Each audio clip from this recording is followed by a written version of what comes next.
So today begins the install of my Megasquirt, provided we have it figured out. From what I know, I've got to take the signal wire from my wideband, and the way that this ECU is pinned, I got to run it to the narrowband, which is this wire here, and that will go to the ECU as a wideband signal instead of a narrowband signal. So I've got to cut the white wire on my wideband harness, which is the signal wire, and splice it into the narrowband for my plug-and-play ECU.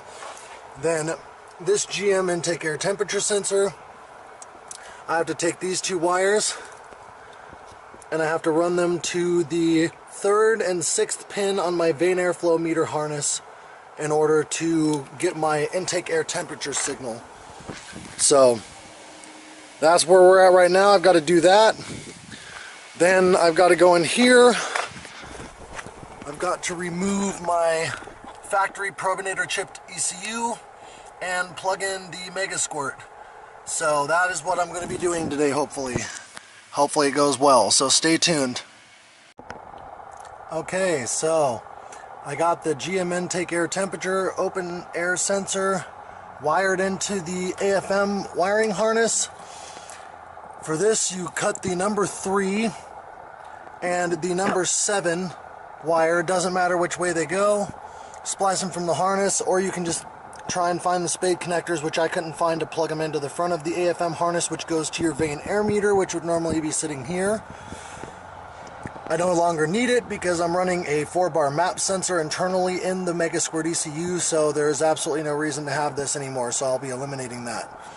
So yep, that's wired in. Now I have to do the signal wire for the wideband, which as far as I know goes to the narrowband signal wire, which is this guy here. So hopefully this bitch will be on Megasquirt here pretty soon. Start it up and running.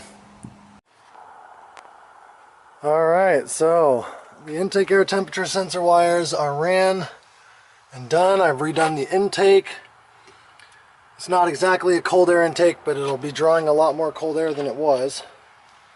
And now I just got to figure out the wideband input to the ECU, and I can hook up the ECU, which is a DIY autotune.com Megasquirt 2, and load a base map on it, get it started, and then start getting tuned. So making some progress here.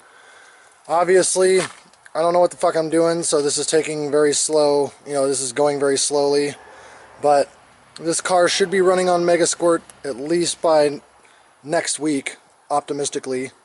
So we'll see how it goes. Alright, so here we are today. Got the old probinator chipped ECU right here, old dusty girl that she is. And here we have the Megasquirt. I ran my map sensor line. I got the line for the O2 sensor input ran. So now it's time to install Megasquirt. So my DIY autotune.com Megasquirt 2 is now officially installed. I have to plug the map sensor line into the ECU, which is already ran through the car, and it's ready for a base map and first fire, so stay tuned.